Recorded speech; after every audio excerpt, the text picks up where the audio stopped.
আসসালামু আলাইকুম। আমি রাকিবুল হাসান ইফতি পড়াশোনা করছি শহীদ তাজউদ্দিন আহমেদ মেডিকেল কলেজে।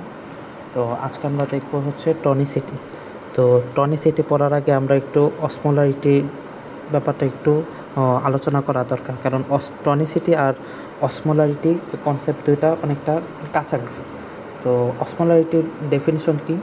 তো osmolarity is the total concentration of all osmotically active solids, both permeable and non-permeable, per liter solution.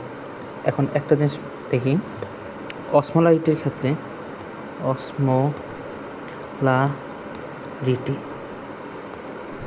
এখানে পারমিয়েবল সাবস্টেন্স যেমন আছে, সাবস্টেন্স আছে, সাথে নন পারমিয়েবল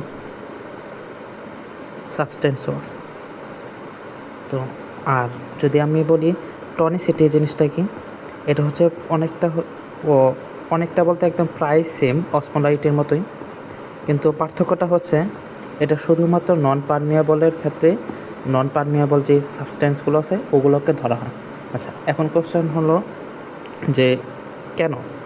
কারণ হচ্ছে আমার টনিসিটিটা মানে ও মাপেই হচ্ছে সেল ভলিউমের উপর কী ধরনের এফেক্ট পড়তেছে কি পড়তেছে না ইত্যাদি ইত্যাদি, এগুলো হচ্ছে দেখে হচ্ছে আমার টনিসিটি। কিন্তু অসমোলারিটি জিনিসটা এগুলো না। অসমোলারিটি হচ্ছে টোটাল যে সলিউট কনসেন্ট্রেশন আছে ওই পুরোটাকে দেখে, টোটাল সলিউট কনসেন্ট্রেশন এটা দেখা হচ্ছে অসমোলারিটি। আর টনিসিটি দেখা হচ্ছে সেল ভলিউমের উপর যেই কতটুকু ইফেক্ট পড়তেছে ওইটার উপর। আচ্ছা, এখন দেখি আমরা যদি পারমিয়েবল হচ্ছে কি, যেই সমস্ত সাবস্টেন্সগুলো সেল মেমব্রেনটাকে ক্রস করে চলে যাবে। এখন দেখি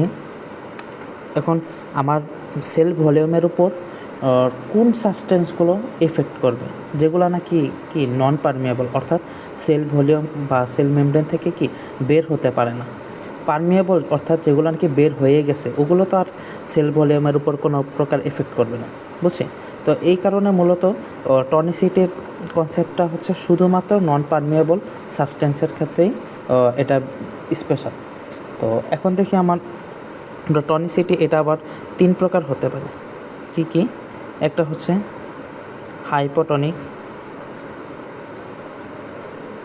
2 নাম্বার হচ্ছে আমার হাইপারটনিক, আর 3 নাম্বারটা হচ্ছে আইসোটনিক।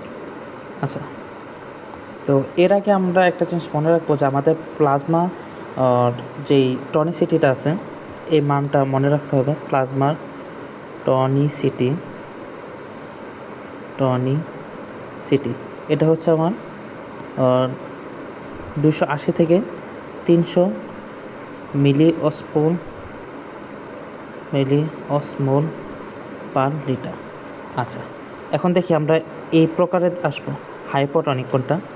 যদি আমার যেই টনিসিটিটা আছে সলিউশনের যে টনিসিটিটা, এটা যদি আমার প্লাজমা টনিসিটি থেকে এই কম হয়, এটা হচ্ছে কম, প্লাজমারটা হচ্ছে বেশি। তো আর হাইপারটনিক কোনগুলো? এটা হচ্ছে আমার যখন নাকি সলিউশনের যে টনিসিটিটা আছে ওইটা বেশি হবে প্লাজমা টনিসিটি থেকে। আর আইসোটনিক কোনটা? এটা তো আমরা বুঝতেই পারতেছি যে সলিউশনের যে টনিসিটিটা আছে আর আমার প্লাজমার যে টনিসিটি ওই দুইটা যদি সেম হয় তখন আমরা বলতেছি প্রকারটাকে বলতেছি হচ্ছে আইসোটনিক। তো আশা করি আমরা বুঝতে পারছি। তো পরবর্তী ভিডিওতে আমরা নতুন কোনো টপিক শিখব। ততক্ষণ পর্যন্ত ভালো থাকুন, সুস্থ থাকুন। আসসালামু আলাইকুম।